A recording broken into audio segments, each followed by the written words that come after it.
गुडी गुडी morning वाली आवाज़ तो हम सब ने कभी ना कभी और कहीं ना कहीं सुनी ही होगी और सोचा भी होगा कि एक बार इनसे मिलना तो ज़रूर है। तो आज हम उन्हीं आरजे के साथ पॉडकास्ट रिकॉर्ड करने वाले हैं और जो हमारी सुपर वुमेन्स की हेल्थ और फिटनेस का भी बहुत ज़्यादा ध्यान रखती है, सब कुछ हमें उनके बारे में बताती है। तो ma'am you are most welcome. Thank you so much Lakshita. तो मैम सबसे पहले हम आपके बारे में कुछ जानना चाहेंगे। मेरे बारे में जानना चाहोगे तो I am just a girl with a lot of dreams, और मेरा ये मानना है कि मैं अब बड़ी हो गई हूँ तो मैं अपने बचपन के सारे सपने पूरे कर सकती हूँ। मेरे करियर की शुरुआत हुई थी जब मैं 6 साल की थी, जब मैं डांसर थी। तो मुझे लग रहा था कि I will be a good dancer. 14 साल आते आते मैं सिंगर बन गई। I was a state level singer. तो मुझे रियलाइज़ हुआ कि I will be a singer. फिर जब मैं 21-22 साल की हुई तो मैं इंजीनियर बन गई। तो मुझे लगा I will be a good engineer. फिर मैंने इंजीनियरिंग में जॉब भी की, बट देन वो डांसर, वो सिंगर बनने का सपना फिर भी मेरे अंदर था। तो कुछ सपने ही थे जिन्होंने मुझे इंजीनियरिंग से रेडियो में शिफ्ट होने के लिए प्रेरित किया, and today here I am. Wow ma'am, मतलब मल्टी टैलेंटेड रहा बचपन से। डांसिंग, सिंगिंग, फिर आर्ट, फिर इंजीनियरिंग। मतलब पढ़ाई में तो हो ही हो, बाकी बाकी चीज़ों में बहुत ज़्यादा कोशिश। तो सबसे पहले आपके गोल्स के बारे में जानना चाहती हूँ। जयपुर में आप हर कुछ कर चुके हो, तो और कुछ एक्साइटिंग जो अभी तक बचा हो कि आपको आगे जाके करना है? मेरे हिसाब से अभी शुरुआत भी नहीं हुई है।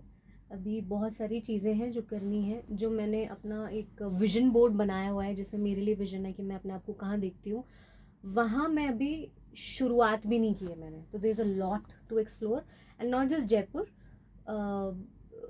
विमेन सेंट्रिक मैं शो करती हूँ, but my forte is definitely women and youth. और हर कोई जो मुझसे कनेक्ट करता है, चाहे वो किसी भी उम्र का हो। तो ऐसा बहुत कुछ है जो अभी मैं एक्सप्लोर करना चाहती हूँ। मैं कुछ सोसाइटी में हल्के फुल्के बदलाव लाने की कोशिश करना चाहती हूँ, क्योंकि मैंने अपनी लाइफ से कुछ समझा है, इसलिए। वाह, मतलब आगे बहुत सारी एक्साइटिंग चीज़ें देखने को 100%। मिलेगी। तो आप पहले इंजीनियर थे जैसा कि अभी आपने बताया। मुझे तो बहुत पहले से पता है कि आप पहले इंजीनियर थे। यस। तो आपको क्या इंस्पायर किया कि आपको आगे जाके आरजे बनना है? YOLO, you only live once. तो it's all about taking risks. बहुत सारी ऐसी चीज़ें हैं जब आप सेफ फील करते हो, जो आपकी एक पर्टिकुलर सैलरी आ रही होती है, अच्छी खासी सैलरी आ रही है, लाइफ अच्छी कट जाएगी। बट देन मैंने बहुत सारे लोगों को ऐसा बोलते हुए सुना है कि यार मैं भी ना अच्छा कर सकती थी, मैं अच्छा कर सकता था, मुझे वो रिग्रेट नहीं चाहिए था। तो ऐसी बहुत सारी चीज़ें हैं जो मैं कर सकती हूँ, तो वो सब मैं करना चाहती हूँ, और उन्हीं चीज़ों ने मुझे इंस्पायर किया। और आप एक्चुअली कर भी रहे हो अभी? Not really. मैंने बोला ना कि वो शुरुआत भी नहीं हुई है, बिकॉज कहीं ना कहीं हम पे प्रेशर होता है कि यू शुड हैव एक बनी बनाई लाइफ जिसमें आपकी फिक्स्ड सैलरी आ रही है, सुबह से लेकर शाम तक आपका एक शेड्यूल है, आप एक ऐसे एटमोसफेयर में हो जहाँ पे बहुत ज़्यादा रिस्क नहीं है। बट कब तक? फिर ये आगे चल के रिग्रेट बनते हैं कि यार 20s में रिस्क ले लिया होता, 30s में रिस्क ले लिया होता। तो I think this is the time for me to take risk, and that's what I am doing right now. और मुझे ऐसा लगता है कि उम्र कभी मुझे बाउंड नहीं करेगी कि यार मैं अब रिस्क नहीं लूँगी। मैं हमेशा रिस्क लूँगी, जब तक जिंदा हूँ तब तक रिस्क लूँगी। मतलब मैम ये तो काफ़ी बड़ा चैलेंज हो गया होगा ना आपके लिए, एक स्टेबल लाइफ छोड़ के। एक अच्छी खासी जॉब थी आपके पास जहाँ Yes. तक मुझे पता है, आपको अच्छी खासी अर्निंग्स भी हो रही थी उससे। Yes. आपने पीसीएम में बहुत अच्छा भी किया, आप एक स्टेबल इंजीनियर बने। उसके बाद डायरेक्ट ऐसे रेडियो में स्विच करना और म्यूजिक में स्विच करना, मतलब बहुत सारे चैलेंजेस फेस करना पड़ता। Yes. तो आपने कैसे उस चीज़ को ओवरकम किया? जब इच्छा होती है कुछ करने की तो फिर आप सोचते नहीं हो चैलेंजेस क्या आएंगे, फिर आपको बस करना होता है। चैलेंजेस के बारे में आप तब सोचते हो जब ऑलरेडी आपके लिए कोई चीज़ बर्डन है कि यार इसमें चैलेंज आएगा, क्योंकि वो बर्डन ऑलरेडी है। मेरी इच्छा है, मुझे एक नए फील्ड को एक्सप्लोर करना है, तो मैं उसको मैंने कभी चैलेंज की तरह लिया नहीं। बट ऑफकोर्स बहुत सारी चीज़ें होती है जब आप एक अच्छी जगह काम करके ऑलरेडी 3-4 साल के एक्सपीरियंस के बाद में एक नई इंडस्ट्री में जाते हो, तो वहाँ पे आपकी शुरुआत बेसिक से ही होती है। और फिर आपको ज़ीरो पे आना पड़ता है, फिर आपको लोग जज करते हैं कि आपको बहुत सारी चीज़ें नहीं आती है उस इंडस्ट्री की। तो वो शुरुआत करने के लिए शायद हमें हमेशा तैयार रहना चाहिए, and this is what I believe. मेरा म्यूज़िक है जिसने मुझे इंस्पायर किया था रेडियो में आने के लिए। आई एम एन आर्टिस्ट, और एक आर्टिस्ट सुबह से लेकर शाम तक एक लैपटॉप के सामने उसके लिए बैठना बहुत डिफिकल्ट होता है। And by the way ma'am sings really well, मतलब बहुत अच्छा। मैंने Thank you. पर्सनली सुना है तो बहुत अच्छा। अब एक क्वेश्चन है, if your younger self met you today, what would surprise them the most about your career right now? My career, yes, career के लिए तो ऑनेस्टली कुछ भी सरप्राइजिंग नहीं है, करंट क्योंकि लाइफ। आई न्यू कि this is what I wanted to do. Current life के बारे में बहुत कुछ सरप्राइजिंग होने वाला है। अगर आज से 10 साल पहले की छवि से पूछा जाए कि 10 साल बाद छवि कैसी होगी, तो डेफिनेटली मैं इतनी मेंटली स्टेबल अपने आप को नहीं देख पा रही थी आज से 10 साल पहले। मैं इतने सारे हार्ट ब्रेक से आउटग्रो होंगी ये मुझे नहीं पता था। And I be so much attached to God, ये मुझे नहीं पता था। ये क्वेश्चन आगे आने वाला था, अब हम आपसे पूछेंगे जरूर, क्योंकि हमें उसका आंसर बहुत जोर से जानना है। जोर से जानना है, ओके। बहुत ज्यादा एक्साइटेड पर्सनली मैं उस चीज को जानने के लिए। What's the one piece of advice you would have given to someone aspiring to be an RJ today? Be an RJ because you want to express yourself and not because कि इससे popularity मिलती है, इससे collaborations मिलते हैं, इससे पैसा मिलता है। ये सारी चीज़ें बाय प्रोडक्ट होती हैं। पैसा भी आ जाता है, फेम भी आ जाता है, काम और भी ज़्यादा आ जाता है, लोग आपको जानने लगते हैं। लेकिन तब जब आप you are true to yourself, when you are you enjoy what you do and people love watching the originality. तो bring your originality। और एक ज़रूरी चीज़ ये कि आप स्किल्स बहुत सारी डेवलप करके आओ, शर्म को छोड़ के आओ, क्योंकि यहाँ पे बहुत सारी ऐसी चीज़ें होती हैं जो आपके लिए चैलेंजिंग हो सकती हैं। एंड कहा जाता है कि रेडियो जॉकी बनने के लिए आपको किसी डिग्री से ज़्यादा कॉमन सेंस की ज़रूरत है। तो कॉमन सेंस हो आपके अंदर, चीज़ों को परखने की समझ हो, लोगों को पहचानने की समझ हो, आपको अलग अलग फील्ड्स की नॉलेज हो, ये सब होनी ज़रूरी है। And then eventually you understand कि कैसे ऑन एयर करना है, क्या करना है। मैम वैसे मुझे पता है इसका आंसर, बट जैसा आपका डे 1 पे कॉन्फिडेंस था वैसा अभी है या ऑफ कोर्स बढ़ा है? मेरा कॉन्फिडेंस बढ़ा है। डे 1 पे I was not this confident. Day 1 पे जैसे वॉइस ओवर्स हम करते थे, एडवर्टिजमेंट्स करते थे, तो उसमें मेरी आवाज़ अच्छी नहीं थी। जिस रेडियो स्टेशन में मैंने काम करना शुरू किया था वहाँ पे ऑलरेडी मुझसे बड़े आरजेस थे और दे वर जजिंग मी ऑल्सो। तो वो चीज़ होती है कि you go through all that and they are very good friends of mind right now. सब कुछ बहुत बढ़िया है, लेकिन बिगनिंग में ऑफकोर्स आप में कॉन्फिडेंस की कमी होती है। ऑफकोर्स आपको बहुत सारी चीज़ें नहीं पता होती है। आपको माइक हैंडलिंग लगता है लोगों को सबसे आसान है, लेकिन सबसे डिफिकल्ट काम है। To be you is the most difficult thing and the most easiest thing as well. मुझे ना पता है आप स्पिरिचुअल चीज़ों में बहुत ज़्यादा हो। मतलब स्टार्टिंग से तो अभी जैसे आपने बताया कि नहीं थे, आपको पता नहीं था जब आप 10 साल पहले सोचते थे कि आप अभी इतना स्पिरिचुअल हो गए, बट वो क्या ऐसी चीज़ हुई कि मतलब आप इन सब चीज़ों में इतना ज़्यादा हो गए? So there comes a point in your life जब आपको रियलाइज़ होता है कि आपकी हेल्प कोई इंसान कर नहीं सकता है। कोई इंसान दुनिया में आपकी हेल्प नहीं कर सकता है। अब जो आपकी हेल्प कर सकता है वो इंसान से ऊपर ही होना होगा।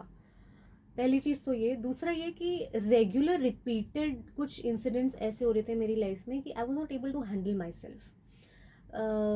मेंटल हेल्थ इश्यूज़ बहुत सारे हुए, अलग अलग जगह सोल्यूशन फाइंड आउट करने की कोशिश की। फिर किसी से पता चला कि भगवद गीता में सारे आंसर्स हैं, तो मन में इच्छा थी कि पढ़नी है। जब मन में इच्छा हुई कि पढ़नी है तो कुछ लोग भी आसपास ऐसे आए जिन्होंने गाइड किया कि कैसे पढ़नी है, क्या करना है। और एक्चुअल मैंने स्क्रिप्चर रीडिंग शुरू की है 4 साल पहले, और जो डिफरेंस मुझ में आया इन 4 सालों में वो एक्सपोनेंशियल है। जो मैं अपने आप में सारे डिफरेंसेस चाहती थी, सेल्फ एक्सेप्टेंस हो, सेल्फ लव हो, जो भी आप चीज़ें अपने लिए चाहते हो वो सब मैंने इन 4 सालों में अचीव किया है। पर्सनल ग्रोथ की बात कर रही हूँ, करियर में तो बहुत कुछ अभी बाकी है। करियर में भी इफेक्ट तो पड़ा ही होगा ना? 100%। पर्सनली जब आप चीज़ें अचीव कर रहे होते हो तो ऑफकोर्स करियर में भी आप बहुत कुछ कर रहे होते हो। मतलब एक्चुअली गीता जी बहुत हेल्प करती है। 100%। Just have patience. वक्त देने की ज़रूरत है और एक सही इंसान से उसको समझने की ज़रूरत है। तो चैंटिंग द होली नेम्स, नाम जप and reading Bhagavad Gita really helps. Thank you.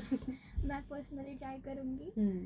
तो एक कुछ ऐसी टिप जो आप आजकल के यूथ को देना चाहते हो और हमारी सुपर वुमेन्स को देना चाहते हो?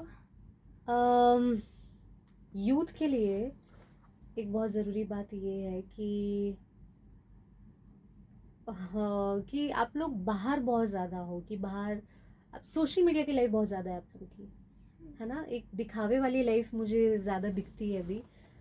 थोड़ा सा अंदर जाओ, थोड़ा अपने अंदर झांकने की कोशिश करो, वेयर डू आई स्टैंड। पता ही नहीं होता एक्चुअली हमको कि हम अंदर से क्या और बाहर हो क्या हाँ। रहे हैं, क्योंकि टाइम ही नहीं मिल पाता। यस, तो इतने सारे इंटर्न्स आते हैं, इतने सारे बच्चों से जब बात होती है तो रियलाइज़ होता है कि आप लोगों की लाइफ में बहुत इस तरह की प्रॉब्लम्स हैं। थोड़ा सा सही जगह वक्त दो, दोस्तों को पहचानो कि वो मेरे लिए सही है या नहीं है। एक ऐसा दोस्त जो कह रहा है कि यार एक सिगरेट पी ले कुछ नहीं होता, बिलीव में वो आज नहीं तो कल नुकसान पहुंचाएगा। एक ऐसा दोस्त जो आपको मोटिवेट कर रहा है बहुत ज़्यादा ड्रिंक करने के लिए, ये कूलनेस नहीं है। और मैं यूथ को यही समझाना चाहती हूँ कि this is not at all coolness. बहुत सारी गर्लफ्रेंड्स होना, बॉयफ्रेंड्स होना, बहुत ज़्यादा ड्रिंक करना, स्मोकिंग करना, ये कूलनेस नहीं है। ये आपको फिजिकली भी ख़राब कर रहा है और आपकी मेंटल हेल्थ इवेंचुअली आपको रियलाइज़ होगा कि इतनी ख़राब हो चुकी है कि आप रिटर्न करने की पोजीशन पे नहीं रहोगे। तो फोकस ऑन योरसेल्फ, थोड़ा खुद के लिए वक्त दो, रियलिटी ऑफ लाइफ को समझो। और सुपर वुमेन्स के लिए सुपर वुमेन के लिए मैं यही बोलूँगी कि दे हैव एवरीथिंग, उनके पास सब कुछ है, पर उनके पास अगर किसी चीज़ की कमी है तो वो है सेल्फ कॉन्फिडेंस। डाउट्स में हमेशा रहती हैं, तो अगर वो डाउट हटा दें तो बहुत सारी चीज़ें हैं जो दुनिया में उनके लिए हैं। And I think they can cater to the world, जितना हम सोच नहीं सकते उससे कहीं ज़्यादा। मैंने ना आपका अमाल मलिक के साथ कोलैबोरेशन देखा था, तो मतलब उसकी स्टोरी क्या, प्लीज़ थोड़ा सा बताओ ना। उसकी स्टोरी ऐसी है कि मैं तुम्हारी तरह बैठ के इंटरव्यू ले रही थी और मेरे पास में अमल मलिक का इंटरव्यू शेड्यूल हुआ था और उस टाइम कोविड का टाइम था, तो I was taking his interview phone पे and his dad was also there. उनका गाना आया था डब्बू सर का और अमल मलिक का, तो I sang a song for them, welcoming song, एक राजस्थानी सॉन्ग मैंने गाया था। उसके बाद में they took my number. It was also surprise to me कि यार इतने बड़े लोग आपका नंबर लेते हैं, इंटरव्यू में लेते हैं, और अगर उनको समझ में आता है तो आपके साथ काम भी करते हैं। So that's how I started working with them, और अभी तक मेरे 2 गाने उनके साथ में रिलीज़ हुए हैं और कुछ सॉन्ग्स हैं जो पेंडिंग हैं, कुछ प्रोजेक्ट्स हैं जो उनके साथ में करने हैं। And I love working with them. तो फिर आगे और भी बहुत सारे गाने सुनने को मिलेंगे हमें 100%, 100%। तो अब ना हम छोटा सा रैपिड फायर खेलेंगे, Okay. ठीक है? मैं आपको 1 वर्ड बोलूंगी, आपको 1 वर्ड में ही आंसर करना है। ठीक है, उस 1 वर्ड के बाद तुम भी मुझसे सवाल नहीं पूछ सकती हो वापस। हाँ ठीक है, okay okay. Struggle, switching jobs, dream, singing, radio, love. Fans, Oh my God, they are my everything, man. Okay. One thing you can't start your day without, Praying to Krishna. How. Dream guest for an interview, Dream guest for an interview. Yeah. Okay, that's a thinker. Dream guest for an interview. I think it would be Sushmita Sen. अब मैं question back नहीं कर सकती। Stuck. Yeah. Hmm. That's all. That's all. Okay. Thank you so much. Thank you so much. Lovely talking to you, Lakshita, and I wish you all the best. You're doing great. और बहुत बढ़िया, एकदम नाम वाम करो, एकदम अच्छे से बड़े पॉडकास्ट में बुलाना नेक्स्ट टाइम मुझे। पक्का, ये डील है। Thank you. Bye.